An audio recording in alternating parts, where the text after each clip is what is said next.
Assalamualaikum warahmatullahi wabarakatuh. Assalamualaikum warahmatullahi wabarakatuh. Bismillahirrahmanirrahim. Rabbi shrah li sadri wa yassir li amri wa hlul 'uqdatam min lisani.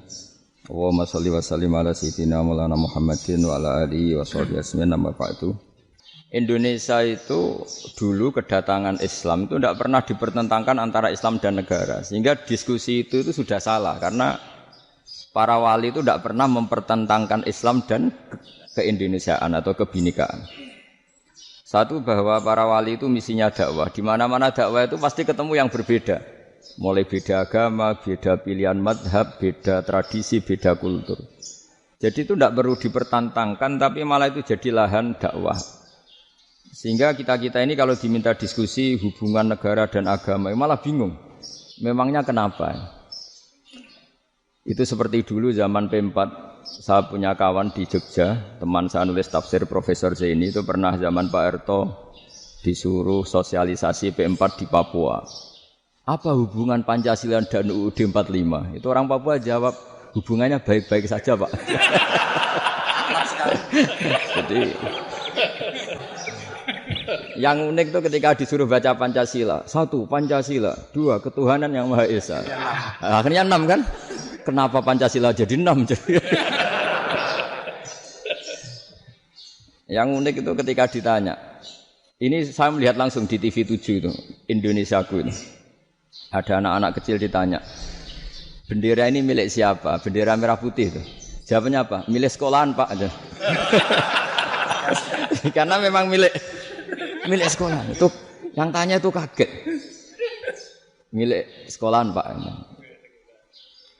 Nah, tentang tema ini mohon dibaca ini langsung start ya, langsung serius karena tadi sudah kayak jurkam tadi, ini yang langsung khas ilmuwan. Ini sebagai penghormatan saya pada Yunisma, ini khas keilmuan.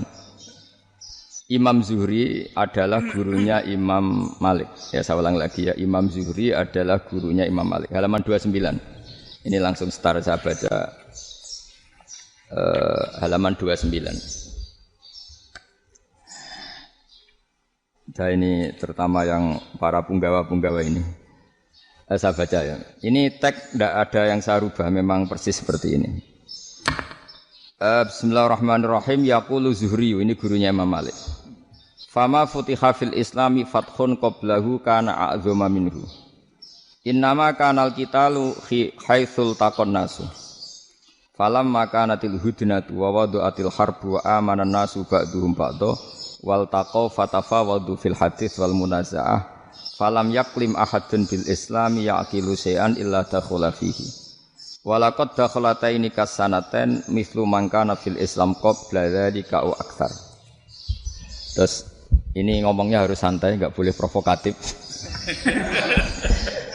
Begini, kita tahu dalam perdamaian Hudaybiyah itu poin-poinnya itu semuanya merugikan Islam. Di antaranya adalah jika yang Islam masuk kafir harus dibiarkan karena berarti masuk ke habitat asli. Karena Nabi sebelum jadi Nabi komunitas pokok itu kafir, sehingga kalau Islam masuk kafir kembali ke habitat. Tapi kalau Islam masuk kafir, kafir masuk Islam itu harus dikembalikan karena dianggap bid'ah. Maka kalau kamu dituduh bid'ah itu tenang saja dulu, Nabi itu ya dituduh ji'ta bidinin muhdas. Kamu datang dengan agama yang baru. Cuma agak diteruskan wa kullu muhdasatin bid'ah wa kullu bid'atin dalalah. Jadi orang-orang kafir dulu kalau ngomentari Nabi ya ji'ta bidinin muhdas. Kamu datang dengan agama yang apa? Baru. Nabi nurut. Semua perjanjian yang merugikan Islam itu Nabi nurut. Tapi Nabi hanya minta satu hal, jangan ada perang 10 tahun. Dan orang boleh seminar, boleh diskusi tentang Islam. Ya ini dengerin betul ini. Jadi saya tidak akan provokatif, ini pakai logika. Nanti bisa dipakai disertasi doktor. Tapi saya minta orang boleh diskusi, boleh seminar tentang Islam. Akhirnya saat itu juga ada orang yang masuk Islam. Di depan tulisan itu belum kering istilahnya. Datang ke situ namanya Abu Jandal bin Suhail bin Amr. Itu datang ke Nabi, ya Rasulullah saya ini mau masuk Islam. Kata orang-orang kafir, ini pertama Muhammad, kamu komitmen enggak sama perjanjian? Kalau kamu komitmen harus kamu kembalikan. Nabi bilang, ya Aba Jandal, kamu kembali ke mereka, ke habitat mereka, yaitu menjadi kafir, di komunitas kafir maksudnya. Akhirnya nangis. Sayyidina Umar itu mendekati Abu Jandal, kemudian memberi isyarat supaya ngambil pedangnya. Jadi syaratnya wong ini baca ora wis. Maksudnya orang-orang kafir ini. Tapi Abu Jandal enggak mau. Singkat cerita akhirnya kembali ke komunitas kafir. Tapi yang dikatakan Imam Zuhri cara analisis. Ini enggak bisa pakai provokatif, harus pakai analisis. Innama kanal qitalu haitsul taqon nasu. Yang namanya perang itu menjadikan orang enggak berpikir jernih. Ini poin yang diambil oleh Rasulullah. Kalau dibahasakan Nabi curi kesempatan, masuk Nabi dikatakan mencuri, meskipun itu hanya bahasa ya. Enggak mungkin lah kita bahasakan seperti itu. Saya ulang lagi ya. Kenapa ada perang berkesinambungan? Sampai tahun ke-8 Hijriah. Mulai tahun kedua ada perang Badar, sampai tahun 8 Hijriah itu perang terus. Nabi sama orang kafir perang terus. Akibatnya apa Pak Profesor? Namanya perang itu ya enggak kau bermikir. Pokoknya agar ketemu Islam perang, Islam ketemu kafir perang, enggak kau bermikir. Padahal Islam itu bisa diterima oleh akal sehat, harus lewat diskusi, lewat pengamatan, lewat pemikiran, lewat pengendapan berpikir. Makanya Nabi tahu ini masalah besar. Kalau orang perang terus, itu gak kober mikir Islam, tidak sempat diskusi tentang Islam. Makanya Nabi hanya minta satu poin. Oke, perjanjian ini saya turutin semua, tapi saya minta orang kafir semuanya boleh mendiskusikan Islam, boleh seminar tentang Islam. Mereka bilang iya, pada pikiran mereka kan diskusi paling piye. Ternyata betul. Ada diskusi, terus temanya gini. Kira-kira bener di Muhammad sampai Abu Jahal. Terus Tuhan Muhammad sama Tuhan Abu Jahal itu keren mana? Diskusi. Tuhan Muhammad itu khaliqus samawati wal ardi, yang menciptakan langit bumi. Sebagaimana kampanyenya Muhammad.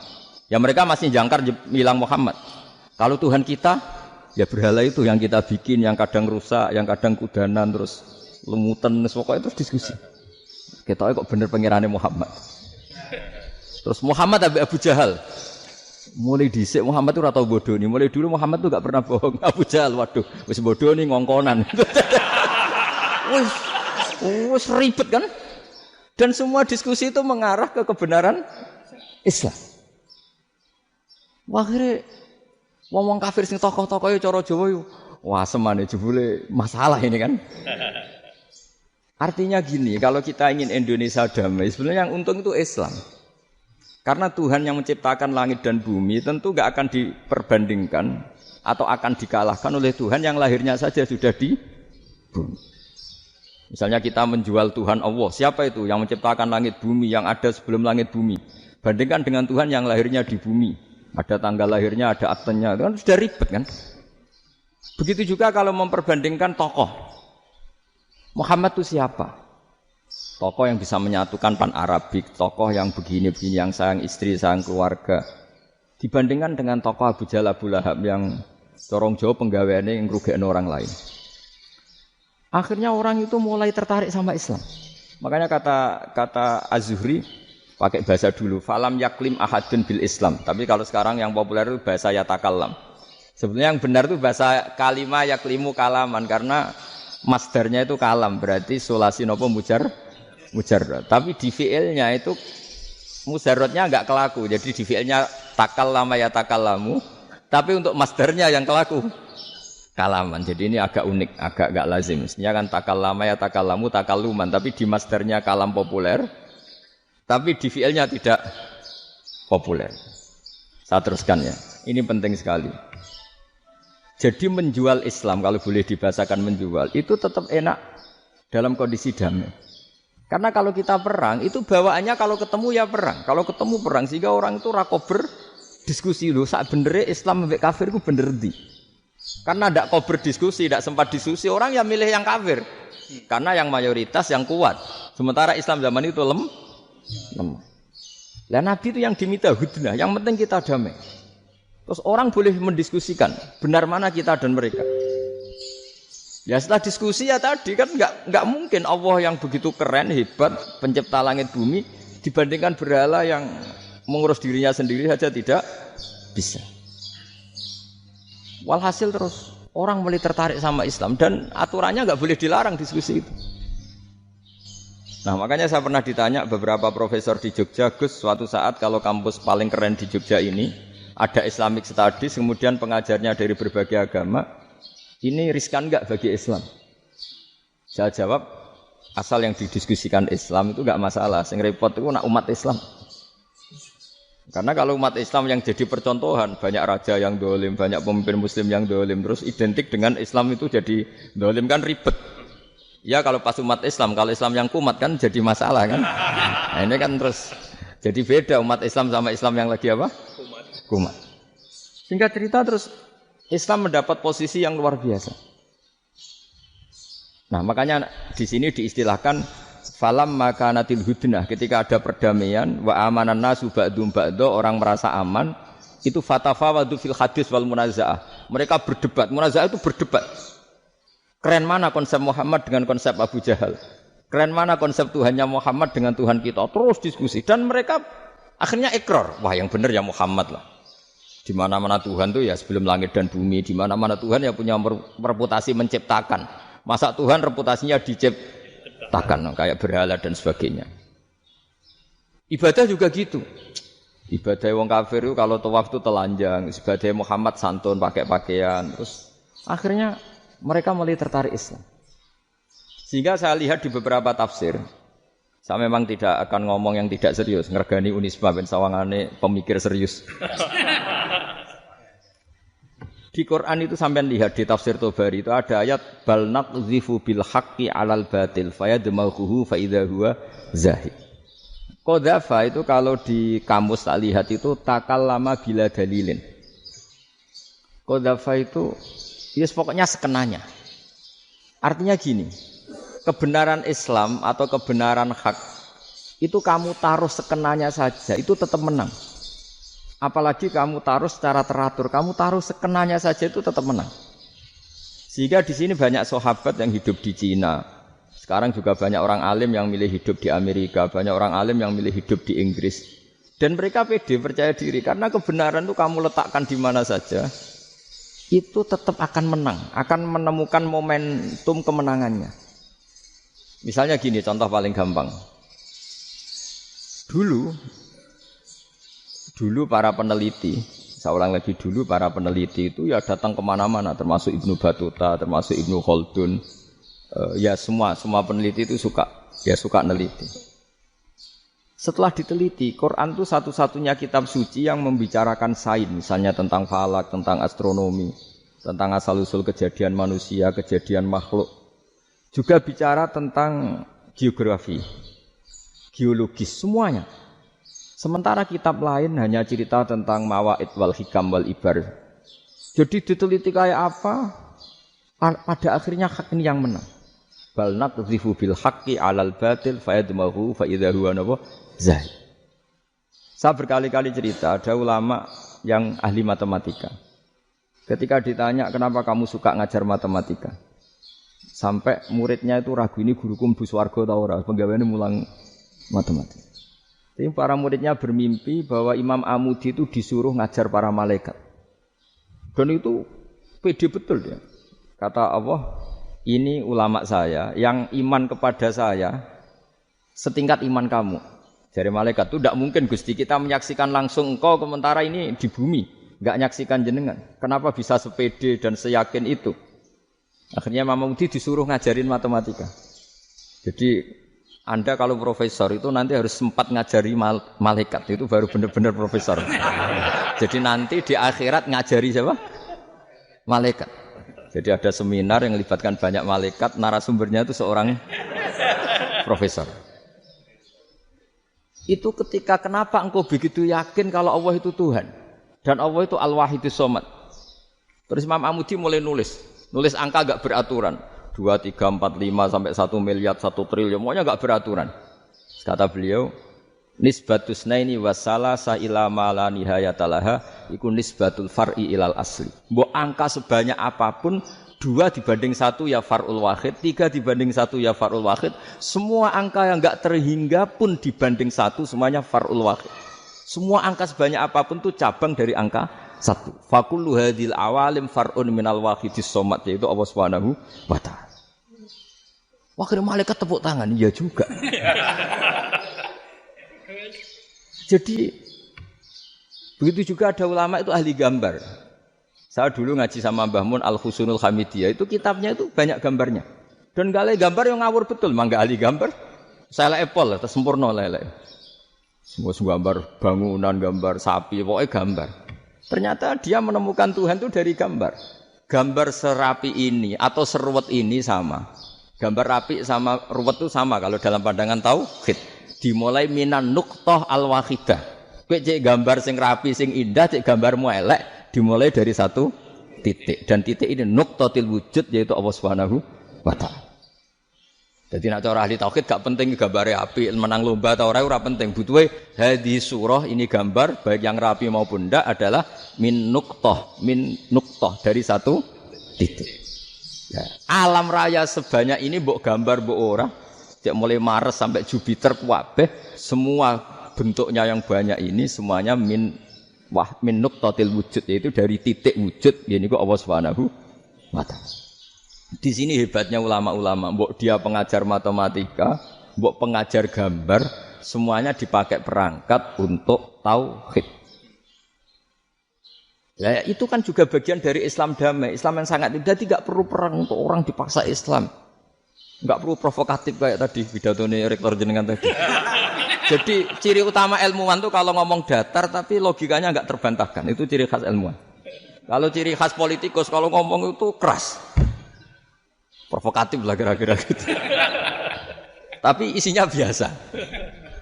Nah, saya berharap nanti semua profesor doktor itu datar tapi isinya kualitasnya bagus ini. Mentes. Jadi makanya terus kata ulama, kenapa diistilahkan balnat dzifu bil haqqi? Kenapa pakai qadzafa sementara qadzafa maknane takallama bila dalil? Maksudnya bila dalil di sini itu min ghairi ikhtiyajin ila dalilin. Kebenaran itu memang enggak butuh dalil. Apa kita perlu dalilnya apa? Buktinya apa? Kalau 3 itu cabang dari 1. Wong gendeng yakin yang takut gitu pas orang gendeng.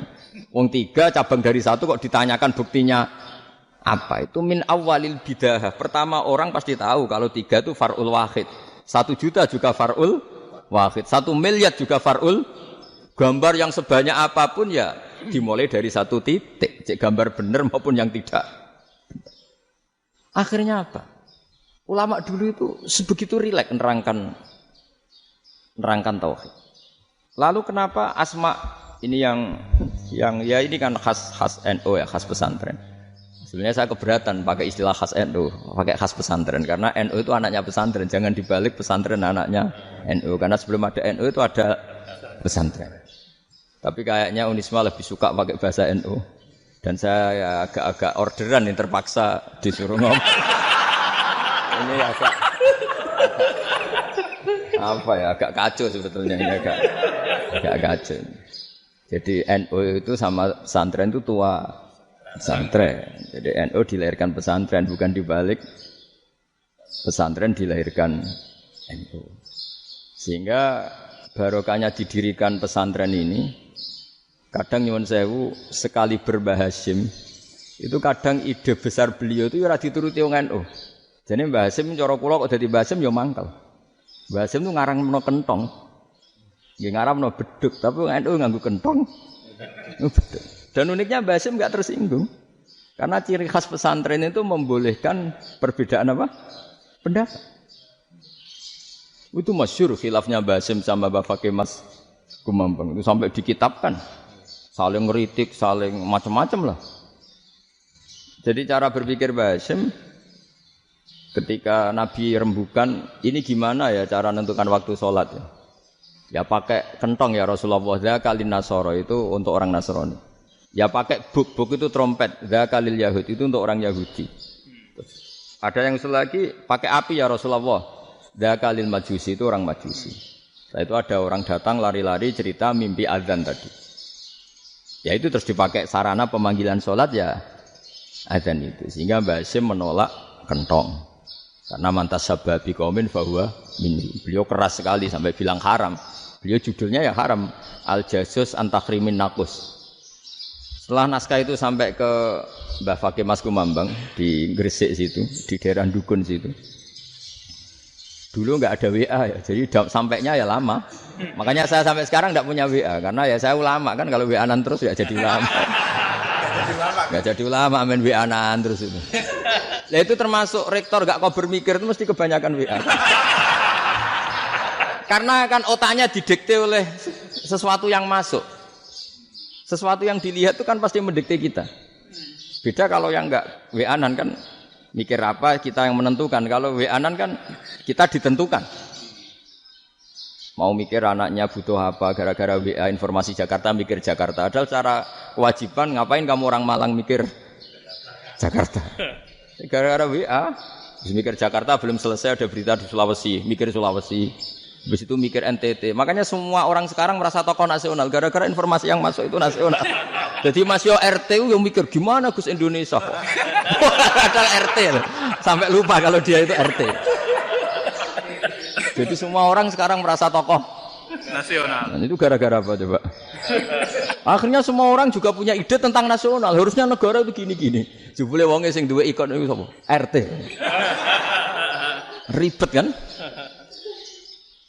Saya teruskan, setelah naskah itu sampai ke Kiai Fakih Mas Kumambang, beliau itu marah besar. Ini harus dilawan dan saya bukan karena benci Mbah Hasyim. Beliau teman saya ketika ngaji Kiai Mahfud di Mekah. Jadi Mbah Fakih dan Kiai Hasyim itu teman ketika ngaji di Mekah. Cara ngelawan tuh lucu. Lucu. Gak ilmiah tapi gak ilmiah wong alim tetap ilmiah. Di mana-mana serupa itu tidak sama. Ya kalau mungkin zaman Nabi di Madinah itu zaman itu kentong itu identik dengan milik Nasrani. Di Indonesia beda. Pos kampling ya kentong. Kebakaran ya kentong. Wae sarapan orang di LP ya pakai kentong. Jadi tidak ada jaminan kalau kentongan itu identik dengan Nasrani. Lalu haramnya di mana? Yang di mana-mana tasabuh itu identik. Ini tidak identik.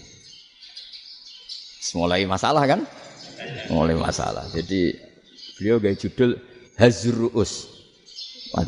Hazruus itu kepala bergeleng-geleng. Sekarangan kok ngene. Jadi sekarangan kok provokatif gitu. Nah. Dan itu Mbah Hasyim ya hormat Mbah Fakih ya hormat Mbah Hasyim. Saya sendiri secara pribadi itu lebih suka pendapat Mbah Hasyim sebetulnya. Karena bagi saya sholat itu sakral, ya sudahlah kalau sakral ya dipanggil dengan sesuatu yang sakral yaitu kalimat thayyibah adzan. Tapi saya tidak akan bilang kalau kentongan itu haram. Karena kalau haram alasannya mirip orang Nasrani. Sementara pos kampling ya pakai kentong, ada banjir ya kentong, ada kebakaran ya kentong. Jadi tidak identik untuk misa atau untuk sholat ala Nasrani. Tapi itu dulu ya rileks saja, dua beliau itu ya saling menghormati, padahal saling kritik. Dan dulu ulama yang beda madhab itu ya saling menghormati. Imam Syafi'i itu kalau sholat di kawasan Masjid Abi Hanifah ya tidak kunut. Ketika ditanya kenapa kamu tidak kunut, sementara engkau berpendapat kunut itu sunat. Ikroman di hadal madhab, saya sangat menghormati madhab. Imam Ahmad bin Hanbal itu berpendapat kalau orang pakai bekam, pakai iftisot atau hijamah itu batal sholatnya. Sementara Imam Syafi'i mengatakan tidak batal apa? Sholatnya atau wudunya tidak batal. Tapi Imam Ahmad itu ditanya, apa kamu makmum Syafi'i? Bagaimana mungkin saya tidak makmum sama wali kutub seperti Imam Syafi'i? Padahal menurut keyakinan Imam Ahmad ini sholatnya batal. Ini habis ikhtijam udah wudu. Tapi tetap saja beliau. Karena perbedaan pendapat di furu' itu lazim. Ya orang boleh berdebat lah. Ketika Unisma datangkan saya, itu saking senengnya kiai, saking sombongnya sampai ngatur kiai, kan nggak pernah bisa diperdebatkan. Itu kan orang boleh debat kan? Itu saking angkuhnya apa saking senengnya kan nggak jelas kan? Kan dan orang boleh setuju pendapat saya, yaitu ngatur kiai itu haram. Setuju juga Pak Rektor, ekspresi mahabbah itu ya macam-macam. Dulu sahabat ya gitu, sahabat itu ada yang enggak kenal wajahnya Nabi sama sekali sampai akhir hayatnya. Ketika ditanya, "Loh kamu itu sahabat kok enggak tahu wajahnya Nabi?" "Saya enggak pernah berani memandang Nabi karena ijlalan Nabi." terlalu menghormati saya sehingga tidak berani memandang wajahnya. Ada sahabat sing penggaweane delok wajah Nabi sampai bisa nyifati alfiu faminunil hajib sampai bisa nyifati detail karena delok wajah Nabi itu ibadah. Ada seorang wali ditanya, kalau kamu di surga ingin enggak melihat Allah? Enggak. Loh, tapi semua orang ingin melihat Allah. Unazzihu dzalikal jamal an-nadhari misli. Ben gak elek-elek Allah tak delok terima aku. Wong ra jelas. Berarti kok delok pangeran. Banyak. Jadi justru tapi karena saking takzimnya. Ndaklah mosok sak aku kok. Makanya saya berkali-kali cerita. Menurut kesepakatan ulama, soft awal itu paling baik. Tapi banyak juga wali yang kalau sholat itu di belakang. Koyok paling bener yang kok ngarep gitu. Lu bayangkan misalnya kamu semangat di soft awal di Masjid Haram, jebule sholatnya salah. Itu dari malaikat gayane kok ngarep, jebule ra roh. Iku di sini-sini wong. Jebule bodoh gitu. Gayane kok ngarep jebule. Coba orang kalau sowan Mbah Mun yang berani di depan itu kan ya ketuanya atau jubirnya kan. Yang merasa ndak pati pinter-pinter kan mesti di pojokan. Artinya sudut pandang seperti itu ya sah saja, apa? Sah saja. Makanya banyak sahabat yang jarang sowan Nabi, alasannya takut ganggu Nabi. Banyak yang sering sowan Nabi, alasannya seneng Nabi. Yang sowan ya seneng Nabi, yang enggak sowan alasannya seneng. Loh, Nabi itu tokoh, punya keluarga, punya anak. Kalau saya sering sowan berarti sering ganggu. Yang sering sowan dia alasan ini khazanah kita harus istifadah. Jadi zaman dulu dia biasa dua sahabat, yang satu milih mahabbah itu milih sering sowan, yang satu juga mahabbah milih tidak sering. Karena pertanyaannya bisa dibalik kan. Sering sowan apa sering ganggu coba. Nabi Abedar, Assalamualaikum. Nabi nimang cucunya, Assalamualaikum. Ayo bener yang sowan apa bener yang enggak kalau seperti itu. Akhirnya terus diatur sedemikian rupa oleh Quran. Walau annahum sabaru hatta takhruja ilaihim lakana khairal lahum. Jadi sahabat kalau mau sowan Nabi ya nunggu di sufah. Kalau Nabi keluar berarti milik publik. Sekali masuk ke dalam, tidak ada sahabat yang berani sowan. La tadkhulu buyutan Nabi illa ayyudzana lakum. Kalau soal sampai masuk dalam harus nunggu dipanggil. Karena sekali Nabi masuk dalam itu milik privat keluarga, milik istrinya, milik cucunya, milik keluarganya. Jadi Nabi sekali keluar ke ruang itu berarti milik publik. Itu terus jalan tengah. Karena kalau langsung masuk, bayangkan saya itu sering menyaksikan. Mbah Mun habis ngaji 2,5 jam ngaji Jalalain. Baru masuk, Assalamualaikum. Padahal yai mungkin mau ke kamar mandi, mau ini itu. Jadi dulu itu Quran sangat modern. Sebelum ada dokter ngatur tamu, rektor ngatur tamu itu Islam sudah modern. Dia kan gak fair kan? Misalnya saya ke Unisma harus janjian pakai ini. Terus kalau misalnya ke sini selonang-selonang kan lucu kan, mentang-mentang kiai terus juga sowan-sowanan selonang-selonang. Padahal kalau kita mau ke mereka pakai protokol. Sering tidak fair dunia ini, tapi karena aku kiai ra oleh gelo ya sudah. Akhirnya saya memutuskan gak gampang kemana-mana karena itu. Saya sering didatangi ajudannya menteri, Gus mau ada tamu dari Jakarta tanggal ini. Mesti saya bilang, mereka milih tanggal yang mereka kosong. Kok tidak mikir apa pas itu kosong?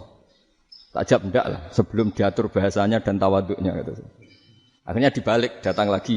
Gus jam jenengan kosong apa kita menyesuaikan. Lah itu lagi dia akhlak kata saya. Itu baru punya akhlak kata saya. Bukan masalah gengsi ya. Saya sendiri itu dolan ke alumni itu jarang karena ya takut. Kiai kan yo nganggur jam 09.00 nganggur jam 10 nganggur. Bisa saja alumni itu kerja di pabrik, bisa saja yang latihan ekonomi di pasar. Jika kalau saya datang jam 9, iki kiai sing nilai santri ini apa kiai sing ganggu santri. Lah karena orang ini melakukan rutin gak kok berpikir, pokoknya ngono jenenge silaturahim.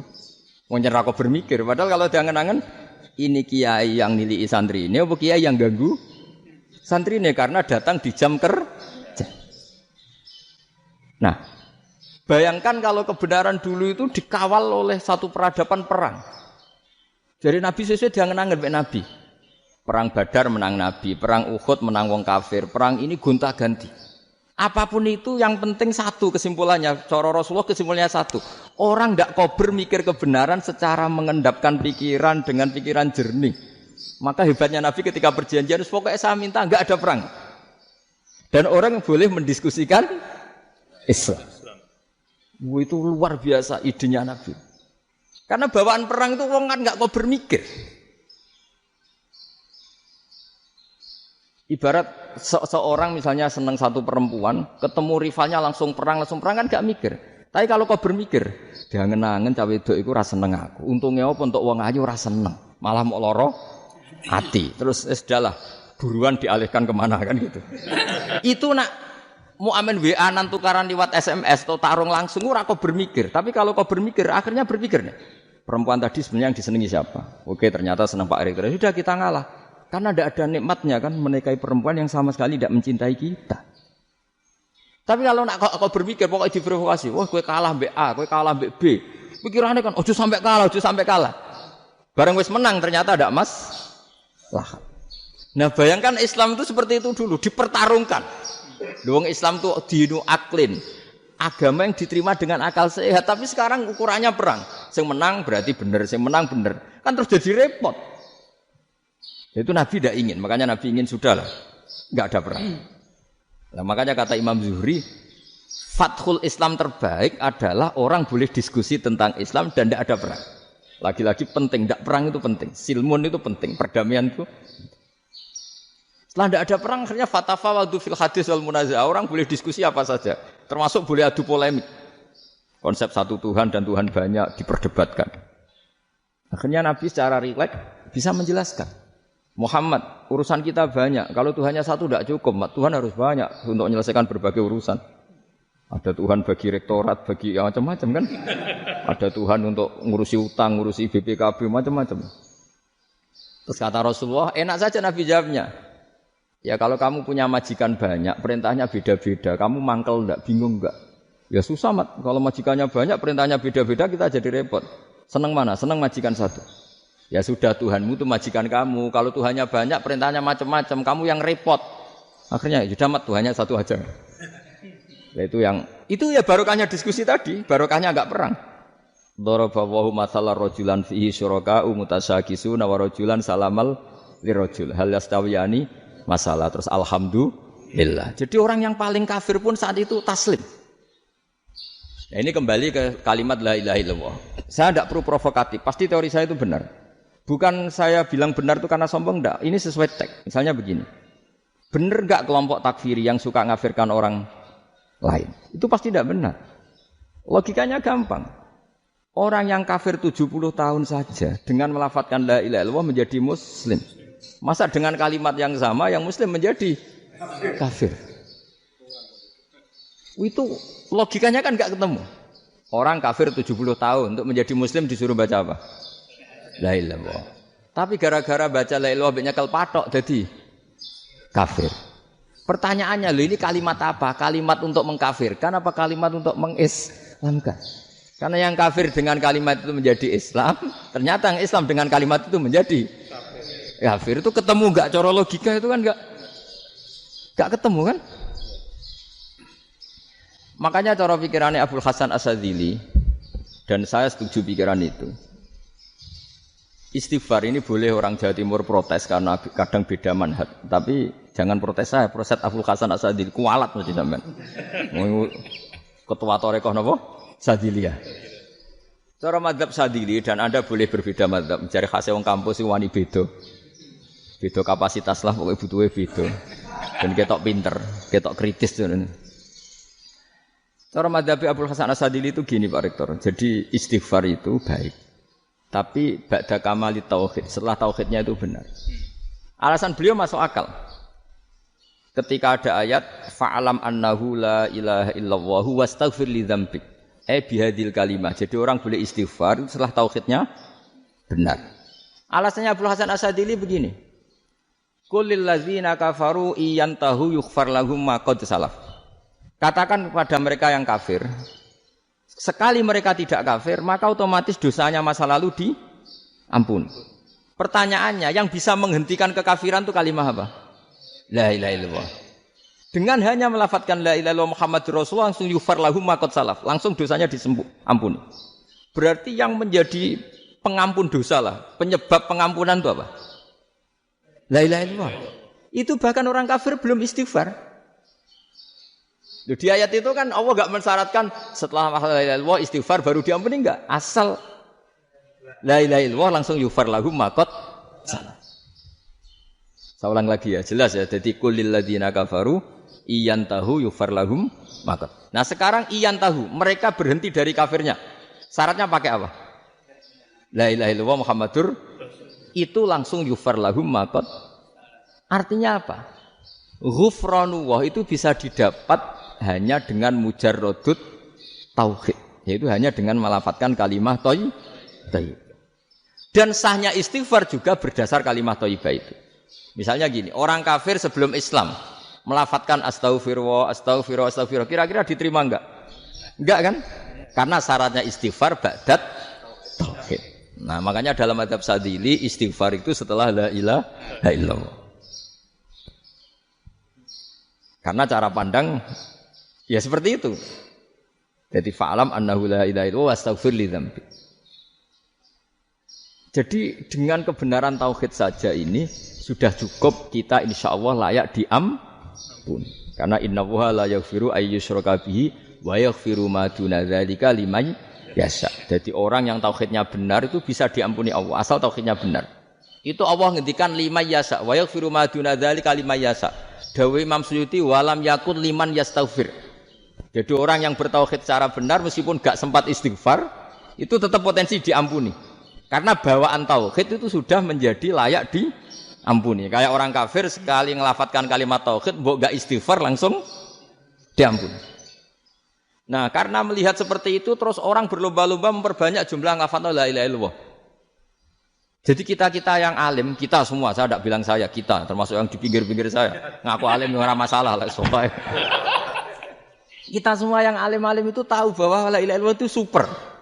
Sudah bawaannya tauhid juga punya kelayakan diampuni. Nah, kemudian nasib kita agak sial. Malah kalimah ini dituduh bid'ah, dituduh khurafat. Mergo Nabi enggak pernah tahlilan, Nabi enggak pernah. Nabi enggak pernah tahlilan kalau diartikan Nabi ora tau maca la ilaha illallah nek gak kalimah itu. Nah, ini provokatif ini. Jadi ini sudahlah keanehan-keanehan ini kita terima karena ciri utama wali, ciri utama ulama itu wa'udhu fisabili harus pernah disakiti. Jadi kalau Unisma sakit kalau dituduh apa?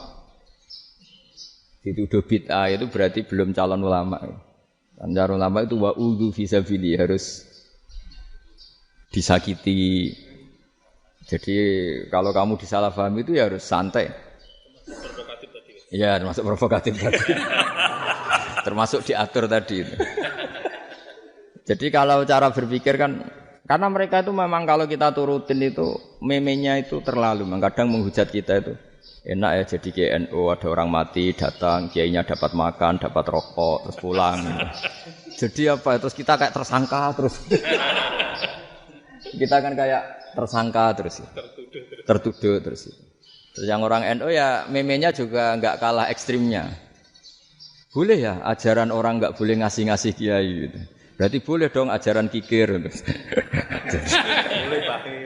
Jadi memang kadang apa ya, cangkem elek lah bahasa kasarnya itu. Itu memang kadang lebih mengenakan kalau kita datang ke acara mayat kan dapat makan, dapat minum, kalau yang sohibul bait rokok ya dapat rokok, kalau kiainya dapat wajib, kadang 20.000, kadang 50.000. Terus memenya itu kok setega itu ya ada orang meninggal kok malah kita makan-makan. Seakan-akan kan kultur ini biadab kan gitu. Tapi yang orang NU kebalikan balas. Oh ternyata enggak boleh ya mayat disodakoi. Ternyata enggak boleh ya orang dermawan. Berarti Islam membolehkan medit ya gitu. Yang model ini kan.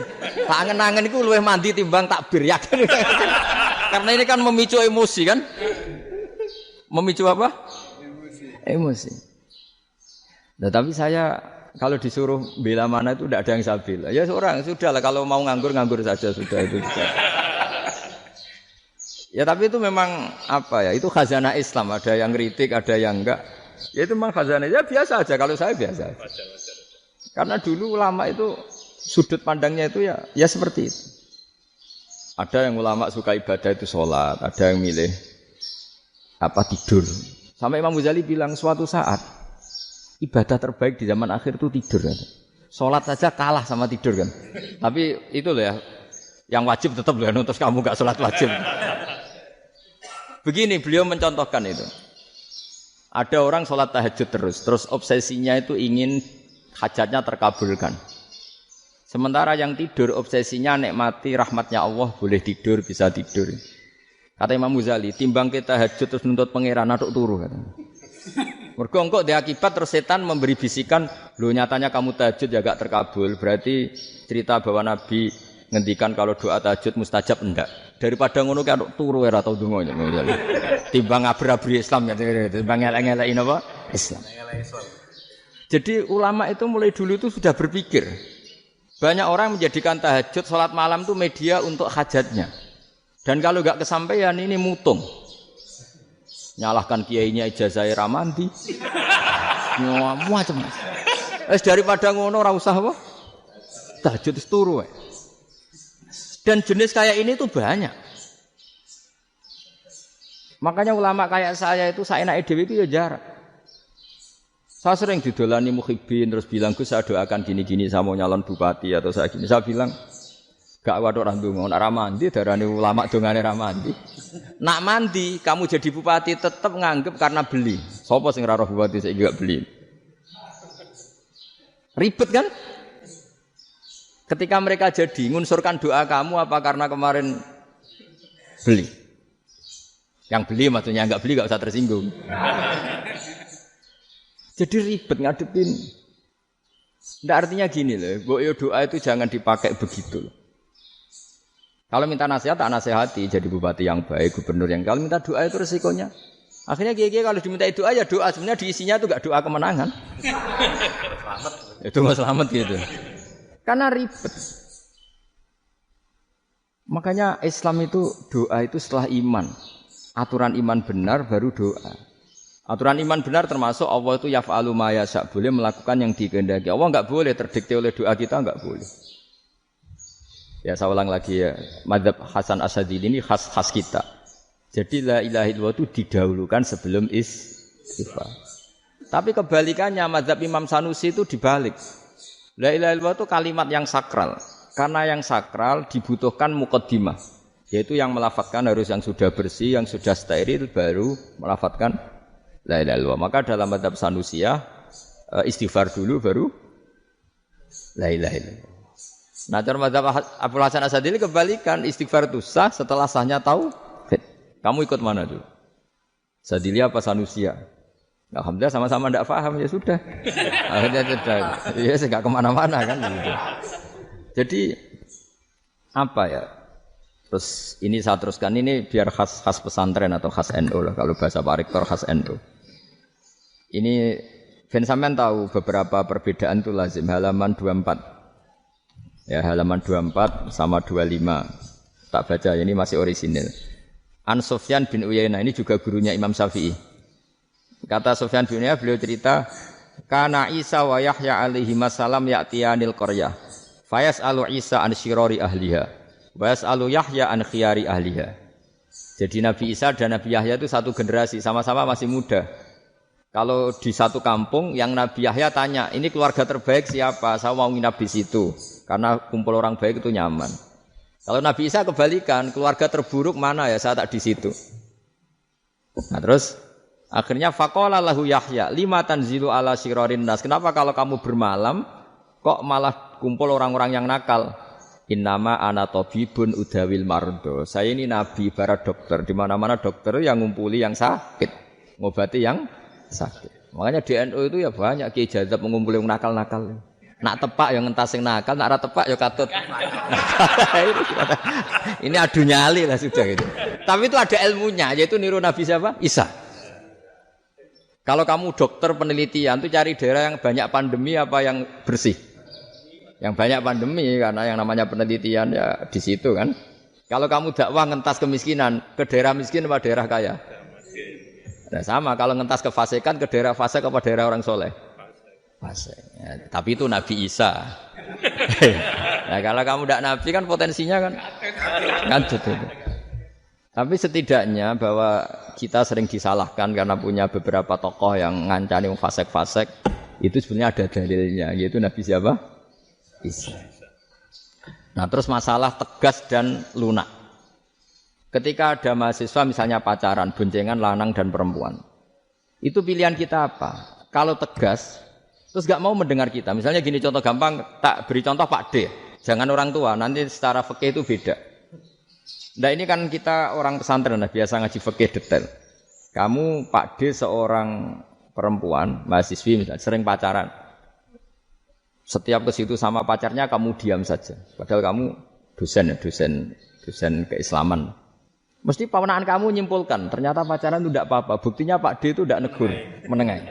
Ini berarti as-sukut alal mungkar. Tapi kebalikannya, Pak D ini terkenal keras. Nak rono mesti ra diaku ponaan.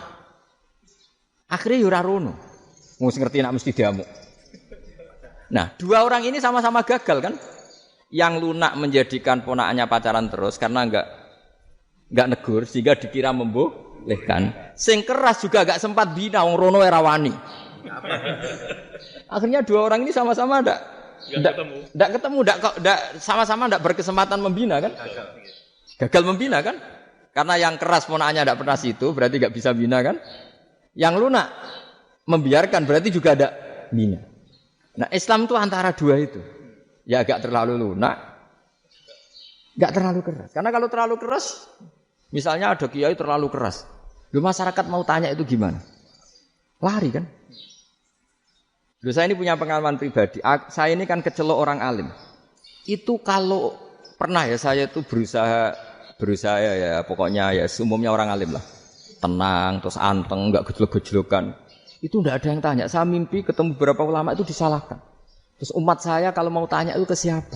Wong alim wis wibawa, meneng tambah banget wibawan. Bala Qur'an sering gojlok rektor macam-macam. Terus wong wanita kok. Saya biasa ke pasar pandangan dicegot orang. Gus, putri saya itu sering keluar darah tapi melebihi batas haid gini-gini. Kalau badhe sowan jenengan. Enggak usah sowan ning kene mbek ngadeg-ngadegan. Terus tanya, yang haid berapa hari, Gus?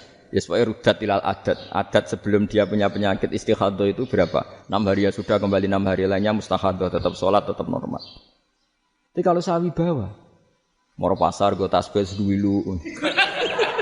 Iku mesti wong salaman njaluk donga yakin. Tapi baru kayak rada uraan ketemu wong-wong. Dol pening ndi? Mak pening ndi? Gus beneran Gus ketemu jenengan kula wingi badhe tuwa kok. Akhirnya tanya. Dadi uraanku iku amdan. Lha nek sampean asli iki asli uraan. Karena ndak uraan lah tetap ndak wibawa kan. Jadi baru kayak uraan itu ya banyak. Saya itu kalau ngantor di Jogja itu banyak orang yang tanya. Ya biasa tuh tanya macam-macam. Karena saya uraan. Ke pasar ya orang, bahkan di bis sering ketemu orang. Wah beneran Gus kalau badhe sowan jenengan badhe tanya ini. Ya sudah di sini aja. Jadi semua itu diilmoni. Nabi itu punya sisi yang dua-duanya jalan. Memang beliau luar biasa, dipilih Allah yang luar biasa. Nabi ketika wibawa itu banyak sahabat yang bahkan mengenali wajahnya aja tidak bisa. Ka'anna ala ru'usihim at-tayr. Bayangannya seakan-akan di kepalanya itu ada burung yang takut terbang. Saking antengnya. Tapi Nabi sekali mengeluarkan job, sekali santai. Itu sahabat tanya itu sampai yang enggak pantas ditanyakan. Nabi saat tadi kumpul istri saya, tapi tidak inzal. Itu wajib mandi enggak. Aro'aita law anna ahadana ya'ti imra'atahu wa lam yunzil. Itu ya ditanyakan. Nabi mun kumpul ya mboten saged inzal sepundi. Guys metu lagi. Terus ya ada yang tanya macam-macam. Ya saking ada sahabat dipanggil Nabi tambah lari, dipanggil lagi tambah lari. Panjenengan nyeluk pas kula kumpul bojo kula. Lah kula kuwatir jenengan orang suci, saya belum mandi, makanya saya lari. Nabi ngendikan inamal mukmin thahir, ya nak masalah ketemu kiai ra apa-apa ijek junub. Penting kok nak salat ya adus sik. Tapi Nabi sekali pakai madzahirul jalal, tapi pakai wibawanya, itu orang enggak berani ngomong. Tapi sekali Nabi rileks, itu orang bisa tanya apa saja, termasuk halal yang enggak pantas. Ada sahabat itu tanya lucu, tanya Maimunah. Maimunah itu ya cantik tapi sudah agak tua lah. Maimunah, ya umal mukminin, hukumnya ngambung bojo pas Ramadan piye? Wah gak roh aku, gak tahu diambung kan Nabi pas Ramadan. Tanya Saudah, wah malah orang arah diambung. Kalau Saudah itu kan istuwa itu. Lucunya istrinya dia jawab, tanya Aisyah yang mungkin Nabi. Iya yang mungkin tanya Aisyah. Itu yang usul ya istrinya Nabi Maimunah. Salu Aisyah. Tanya Mbak Aisyah. Ya Amirul ya Ummul Mukminin gini-gini. Wah, Aisyah yang cantik masih perawan kan. Qabbalani Rasulullah bahwa Nabi biasa ngambung-ngambung pas Ramadan dan beliau tetap puasa. Akhirnya fakih ngarang kan wa takbil fi Ramadan wa tublah la tubtilu shauma ngambung ora. Iku ya udah biasa di sini. Ya nasi bojone ayu. Ndak ini artinya seasik itu. Jadi garwane Nabi sing ngrasa rodok tuwa. Wah, aku ora tahu. Kok Aisyah. Serilek itu dulu itu. Maksudnya orang Islam pertentangan itu. Maksudnya ini ya balik semua ini bedanya orang pesantren sama orang kampus. Kalau orang kampus mau cerita agama itu rahmatan lil alamin, tapi nyontokno rileke ora iso. Agama itu rilek, tapi nyontokno rileke ora iso. Mergo ora pati ngaji.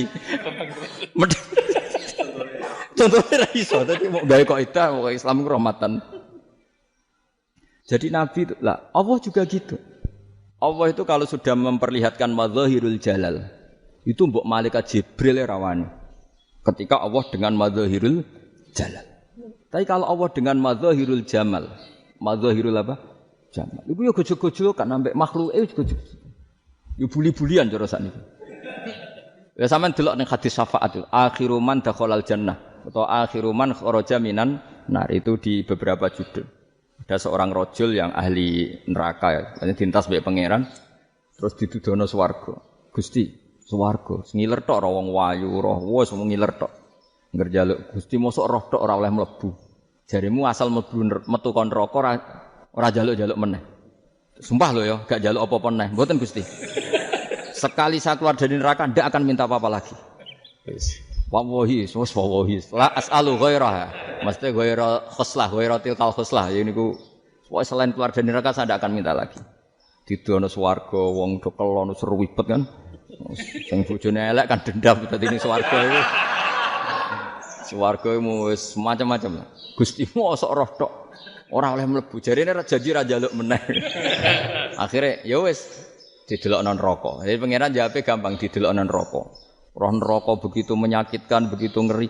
Sudah Gusti saya ndak minta surga. Sementing enggak masuk neraka. Rabbana srif anna adzab jahannam. Setelah lama itu diadepno swarga njuk mlebu swarga. Terus diadepno nang neraka. Akhirnya ya sudah. Saiki mlebu swarga gak apa-apa. Iku jawabe lho, atas tazyub jenengan ngenyek kula. Wong karuan ra ahli swarga kok mlebu swarga. Terus akhirnya mlebu swarga, kan mlebu swarga tamanna, sangen-angen sing mbok jaluk apa? Orang angen-angen yang indah-indah, laka wa asratu amsal. Ya siku tak turuti wa asratu amsalih lan lipatan ke-10. Jawabe wong lanang ya lucu. Atas tazyubi wa anta rabbul alamin. Jenengan pangeran kok ngenyekan. Maksudnya wis karuan aku ora pantes. Terus jare pangeran la astazi'u bika walakinni ala ma asya'u qadir. Aku gak ngenyek kowe, pancen aku pangeran. Nuruti kowe iku iso. Jadi Allah sendiri ketika dengan madzahirul jamal itu malaikat ya ono sing wani bantah. Masyhur itu kan malaikat sing bantah pangeran ataj alufiya mayusidu fiya wasfikut. Karena Allah dengan madzahirul jamal. Sing paling masyhur Nabi Musa. Nabi Musa itu ketika Nabi Mi'raj. Nabi Mi'raj itu beliau kira-kira di langit keempat lah yang masyhur atau kelima. Ngelangkahi. Nabi Musa nangis, "Ya Rabbi ini apa-apaan? Orang sing ja'a ba'di kemudian melangkahi makom saya ini apa-apaan?" Dan Nabi Muhammad kan apapun hebatnya kan junior. Kok melangkahi makom saya ini apa-apaan? Enggak fair. Sampai Nabi Muhammad itu tanya gini sama Jibril. Reaksi Allah gimana ketika melihat Musa seperti itu? Jawab malaikat Jibril lucu. Ya roh khiddatahu. Allah sapal gayane Musa. Biar.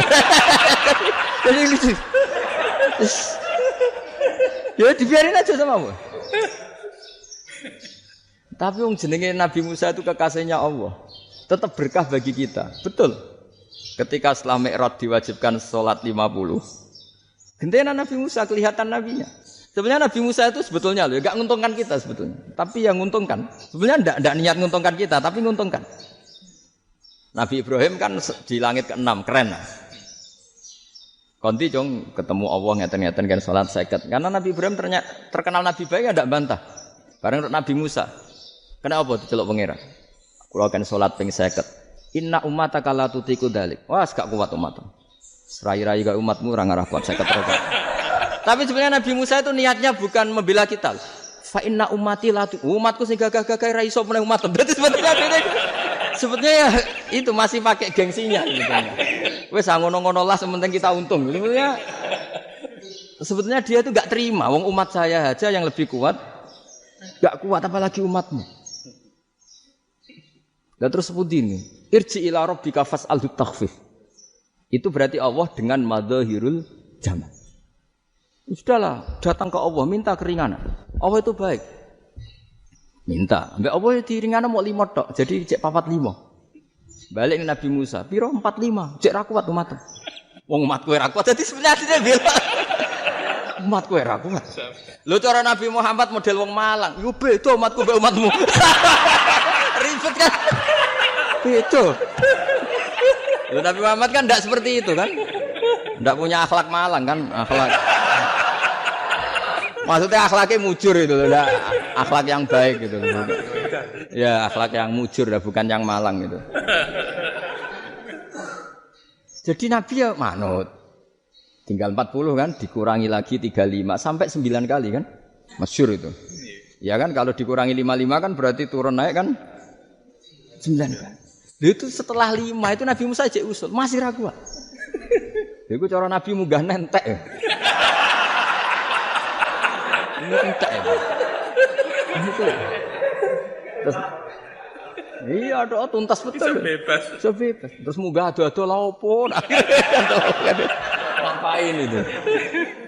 Akhirnya Nabi Muhammad sudah sampun ya kalimah Allah. Saya ini malu sama Allah Musa. Sudah 9 kali dan diturutin terus. Jadi Allah kalau dengan madzahirul jamal itu Nabi Musa biasa nego sama Allah. Tapi ketika Allah dengan madzahirul jalal itu Nabi Musa enggak berani. Yaitu di hadisus syafa'ah. Hadisus syafa'ah ketika manusia datang ke Nabi Adam, ya'tuna Adam. Ya Adam anta abul basar ngene isfa'li lana inda rabbik. Kamu saya minta mensafaati kita. Nabi Musa, Nabi Adam inna rabbi qad ghadibal yawma ghadaban lam yaghdab qablahu mislah wa la yaghdab ba'dahu mislah. Ini Allah sedang murka besar dan tidak akan murka seperti ini lagi. Sudah saya tidak berani nafsi. Nabi Ibrahim enggak, termasuk Nabi Musa ketika itu ya enggak berani. Karena Allah dengan madzahirul jalal. Itu Nabi Musa enggak berani. Sudah saya sendiri itu pernah salah. Yaitu saya membunuh seseorang yang enggak disuruh oleh Allah membunuh itu. Yang pas jotosi orang Kipti. Akhirnya datang ke Nabi Muhammad. Pas ke Nabi Muhammad, Allah dengan madzahirul jamal. Dengan madzahirul jamal. Sampai Kanjeng Nabi ngendikan, analah, saya akan memintakan syafaat kalian. Terus fa ahmadu rabbi bima hamida allamaniha rabbi. Saya muji Allah dengan pujian-pujian yang orang lain tidak tahu, hanya saya yang diajari, kata Rasulullah. Ya di sini menurut banyak ulama termasuk kitab yang saya baca, kenapa Muhammad sebagian namanya Ahmadu? Itu dari af'al tafdil fa Muhammadun ahmadu min ghairihi. Muhammad Rasulullah itu kalau muji Allah di atas cara mujinya nabi yang lain. Jadi Ahmadu bukan dari fi'il mudhari' lil mutakallim tapi dari af'al apa? Tafdil. Fa Muhammadun ahmadu min ghairihi. Bahwa Kanjeng Nabi Muhammad sallallahu alaihi wasallam itu cara mujinya Allah di atas pujian para nabi. Makanya di sini Sayyid Ali Zainal Abidin kalau muji hamdal hamidin wa fauqa hamdil hamidin. Jadi pujian saya ini di atas rata-rata cara mereka apa? Memuji. Yaitu sirinya apa?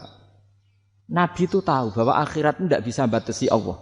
Kamu tidak bisa nyemprit Allah. Allah, ini akhirat loh. Amal sudah tidak manfaat. Ingat itu. Tidak bisa seperti itu. Allah itu tidak bisa tunduk sama konstitusi yang bernama akhirat. Artinya Allah meskipun di akhirat tetap duwe hak yaf'alu ma yasa atau yaf'alu ma yurid.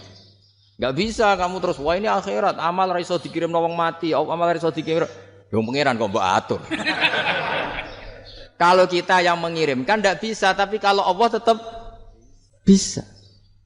Makanya ada kiai mengatakan kodok qadar ora iso dirubah, itu kamu. Makanya ada seorang kiai ditanya, kodok qadar ora iso dirubah sekali dicatat selesai. Jari kiai tadi, tapi nak Allah iso. Dalile apa? Yam huwa ma yasha wa yusbit. Nak Allah ya iso, sing ra iso kan kita. Nah, Nabi itu tahu betul meskipun akhirat itu Allah masih bisa dinego saking baiknya. Akhirnya Nabi sujud Masyhur itu terus ya Muhammad irfa' ra'sak wasal tu'ta wasa'tu safa. Semat sirahmu angkat. Kowe yo apa tak turuti. Terus semenjak itu Nabi minta napa? Syafaat. Artinya apa? Ketika Nabi lain berpikir bahwa akhirat ini membatasi amal karena sudah Nabi tahu betul kalau Allah tetap Allah. Yang enggak terbatas kekuasaannya, enggak terbatas rahmatnya juga saat di akhir. Makanya disebut fa Muhammadun Ahmadu min wirihi. Makanya wa mubasyiram bi rasuli ya'ti mim ba'dismuhu Ahmad. Jadi makanya terus banyak GNU sing wis macam-macam lah. Sing ana sing potongane wedi terus hati-hati. Iku berarti makome Madzhirul Jalal. Ana sing amen guyon nek makome Madzhirul Jamal. Ana sing ra jelas ngene iki, sing ra jelas. Nak guyu buanter kok nak nangis yo buanter. Jebule urusan utang lah ini sudah yang udah. Jadi makanya yang rileks saja. Sebenarnya agama ini santai, rileks karena agama ini harus bifarohin wasururin. Enggak boleh agama ini dibawa dengan kekerasan, dengan antisosial. Karena agama ini harus kul bi fadlillah bi rahmati fa bidzalika falyafrahu. Harus senang, harus rileks. Makanya saya jadi kiai itu senang. Senang takutnya gini. Sekali saya tidak senang jadi presiden buruk. Ternyata jadi wong alim ora enak. Itu contohnya. Sampean merengut terus uripe susah. Nanti orang tidak berani jadi orang alim. Makanya saya akan buktikan bahwa saya lebih bahagia dibanding rektor. Nanti orang yang jadi rektor semua ingin jadi orang alim. Saya pernah ketemu sekian rektor di Jogja tanya, Gus, kenapa jenengan bela-belain pesantren sampai segitu? Kan keren kampus NU, sekarang ada Unisma, ada NU Jogja, ada NU Jepara gini. Terus tak bilangin gini, sampai rektornya itu istighfar gitu. Saya bilangin gini, ini sekaligus tak kasih tahu ini rektor Unisma ini. Tak bilangin gini, andai kan tidak ada kiai kayak saya itu Islam bisa tutup katanya. Kok bisa Gus? Misalnya ada perempuan haid faqal adat. Itu kalau untuk tahu hukumnya haid daftar dulu ke Unisma. Daftar dulu kan? Setelah daftar nunggu pelajaran haid. Baru tahu haid setelah 3 tahun dari masalahnya. Gitu. Tapi baru kayak kiai ketemu saya di jalan, Gus anak kula nu haid ngeten-ngeten mboten normal hukume piye? Oh hukume ngene dibalekno ning adat. Ora usah registrasi, ora usah daftar. Jadi ya harus ada istighfarnya lah. Unisma juga harus istighfar, semuanya harus istighfar. Karena ada sisi yang enggak mewakili kebutuhan Islam. Tapi saya sebagai kiai juga istighfar. Karena fakta hukum mengatakan yang boleh jadi KUA yang jabat, yang boleh kemenak yang punya gelar. Dan ini yang mengawal Islam secara undang-undang karena mereka yang bikin. Nah, karena kiai tidak punya gelar tidak bisa jabat di situ. Saya juga istighfar. Jadi tidak sampai entok yang istighfar. Karena yang kebutuhan ini terwakili yang punya gelar. Tapi yang punya gelar juga harus istighfar tadi. Mosok kepen roh hukum haid dengan ini kuliah ngentek itu aja nanti nunggu guru yang pas mata pelajaran itu. Ya, terus kapan dekne salate wong jawabannya belum ketemu. Tapi baru kayak saya kan ketemu di jalan tanya. Terus saya sering ketemu. Gus saya ini bapak angkat. Mau nikahkan putri saya itu gimana itu? Kalau cerita wali sebenarnya anak saya sok. Kalau enggak cerita enggak sah karena saya bapak angkat. Itu banyak. Hanya tak akali ya sudah wali yang sebenarnya taukil pada hakim tanpa diketahui tapi hakikatnya itu taukil hakim. Itu kan enggak gampang. Nah, tapi kalau tanyanya di kampus registrasi dulu, daftar dulu, baru tahun berapa ada pelajaran itu? Semester 5 baru tanya. Iya kan? Semester 5 ya? Iya. Oh, itu kan. Jadi jangan kira terus sistem Unisma itu yang terbaik di dunia enggak juga kan enggak juga. Dan sistem-sistem yang lain maksudnya ada. Tapi sistem kiai lho, Mbah Mun juga sering pesen saya, kowe kudu seneng pegawai negeri. Piye-piye sing jaga agama pegawai negeri. Kemarin pas acara 7 harinya Gus Roba sama matur itu di depan para kiai. Setelah saya jadi kiai ya itu nyata. Islam di Papua, di NTT yang bawa siapa? Dokter negeri, ya kan? KUA negeri. Barokahnya mereka negeri dijamin negara kan? Barokahnya Muslim berkebutuhan Islam. Akhirnya bikin musola di situ, bikin masjid. Bahkan di Korea Utara itu ada masjid bawaan duta besar. Karena banyak duta besar Muslim berkebutuhan masjid. Yang bisa gini itu yang negeri apa yang swasta? Negeri lah. Di sini kiai tidak mewakili semua kebutuhan apa? Islam. Tapi kampus juga enggak, kampus Islam sekalipun enggak memenuhi semua kebutuhan Islam tadi. Masa orang tanya kan nunggu semester berapa tadi? Semester 5 masih daftar dulu. Nunggu pelajaran itu. Payahnya pas ketemu dosennya, wong saya enggak pernah ribet kan. Dosennya cowok gitu. Jadi sudahlah, makanya ini. Iya, makanya ini kan bentuk kearifan lah. Jenengan ngakui fungsi kiai kayak saya itu bentuk kearifan. Saya juga ngakui jenengan ini butuh kearifan. Saya sering didolani KUA itu. Itu rata-rata ya didikan kiai. Kompilasi hukum Islam itu banyak ya, janda cantik. Contohnya harus cantik, kalau jelek nggak mungkin terjadi kan. Ada janda cantik kebetulan suka kawin tapi takut zina. Saya ulang lagi, suka kawin tapi takut. Itu seringnya gitu Pak Rektor. Jadi dia kawin bosen. Bilang ke KUA, Pak, saya sekarang mau nikah sama ini. Tapi kamu mau punya suami. Ya tapi kan gak tercatat, Pak. Itu KUA-nya rata-rata itu gak berani. Meskipun gak tercatat. Karena secara fikih meskipun gak tercatat, tetap dia seorang perempuan yang bersuami. Maka gak boleh nikah sama orang lain. Jadi, coba kalau nyuwun sewu KUA hanya ngikuti hukum formal. Yang penting di catatannya gak punya suami, ya dinikahkan saja kan. Tapi mereka enggak, karena didikan kiai enggak berani. Artinya gini, kalau hanya pro hukum catatan sipil, maka ini dinikahkan bisa, karena enggak tercatat.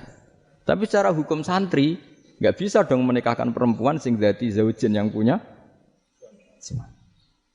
Jadi ini barokahnya kerjasama yang baik. Jadi di masyarakat itu tertanam didikan kiai, enggak boleh nikahkan perempuan yang bersuami. Tapi di KUA ngikuti hukum formal.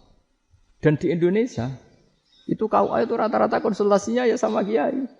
Sehingga ya gak berani akhirnya meskipun aku dimlebun rokok, Mbak, gak iso. Dan itu banyak. Seorang lagi ya, makanya ini kan pesantren itu gak boleh mati. Orang kiai-kiai kayak saya gak jelas-jelas itu harus lebih jelas lagi. Karena ini yang on time, yang online, yang siapa saja bisa tanya. Saya itu SMS saya itu gak punya HP WA. HP jadul itu SMS-nya tiap hari tak berapa orang yang tanya dari Kalimantan, dari Aceh. Gus di kampung saya ada masjid 2 itu yang Samana, ada yang dari orang perkotaan. Gus di perumahan baru ada masjid, yang Jumatan baru orang 12 sah enggak? Ya langsung saya jawab, sah. Dalilnya ini. Ya sudah, nah, tapi kata Imam Syafi'i gini harus orang 40 itu madzhab Syafi'i, dalam madzhab yang lain gini-gini. Itu kalau tanya rektor itu kan ribet. Masuk ajudan dulu, asisten dulu, panjang.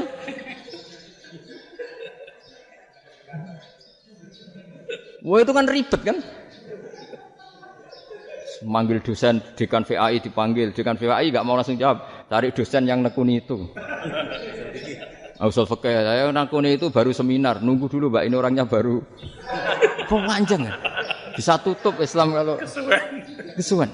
Coba kalau tanya kiai kan enggak ketemu di jalan. Dulu Mbah Zubair kata Mbah Mun. Saya termasuk santri yang diapresiasi Mbah Mun.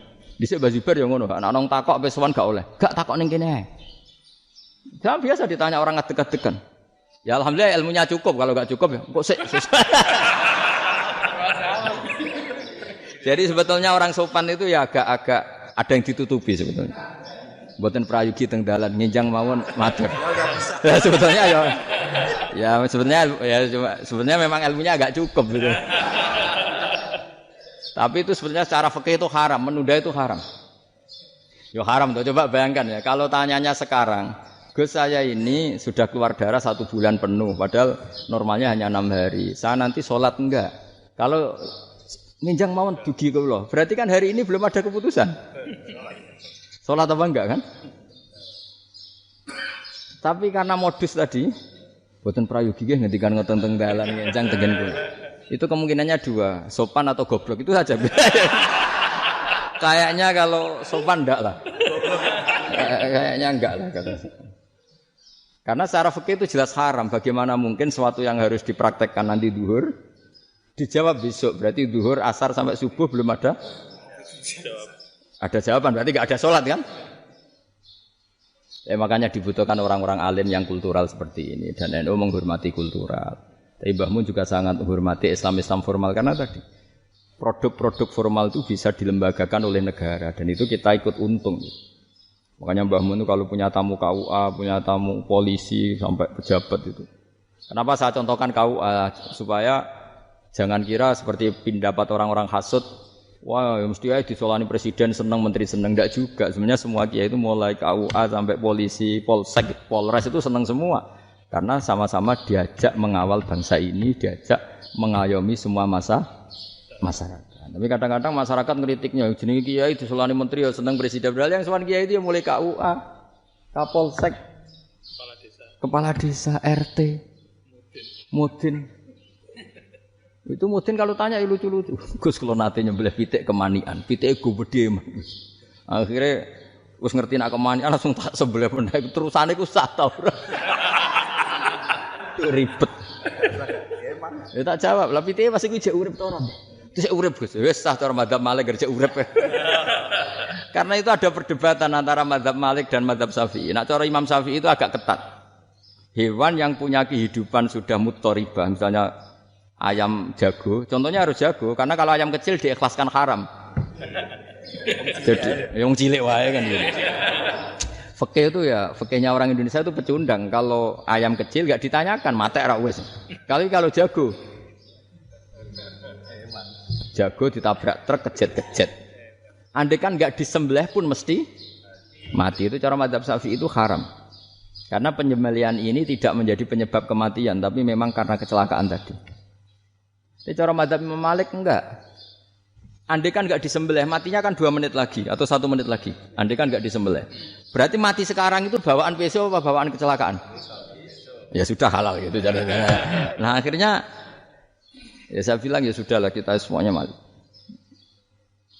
Jadi cara debat, cara Imam Syafi'i enggak, cara berpikir itu sudah tidak kehidupan yang normal.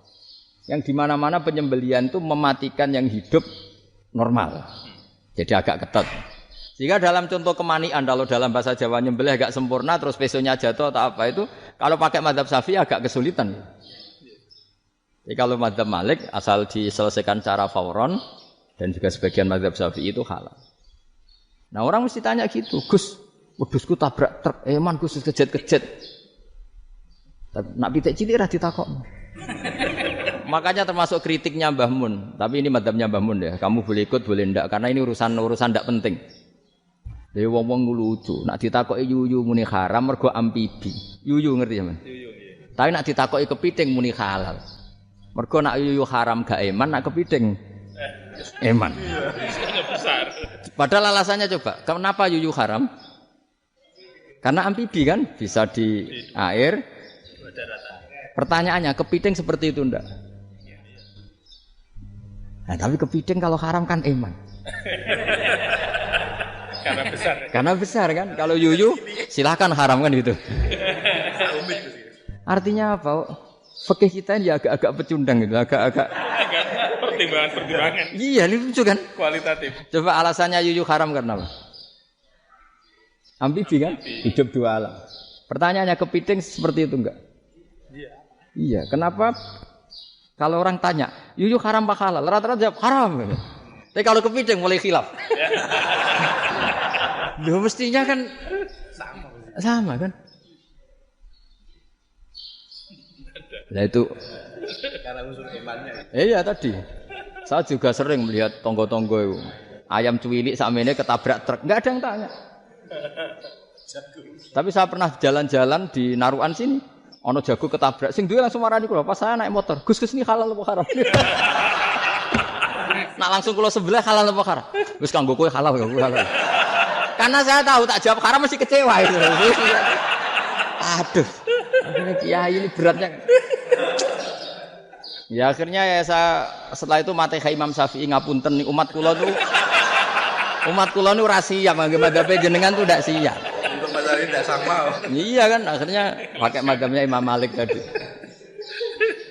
Ya tak Fatihah Imam Syafi'i ini mboten niat nglawan jenengan. Tapi ngobati tiang eman. Mergo pitike besar itu. Jadi ini kan cerita ya itu makanya yang rileks saja lah bahwa Islam ini yang rileks, yang menyenangkan karena ya agama ini harus menyenangkan. Raditu billahi robba. Raditu itu senang banget, ridho itu puas.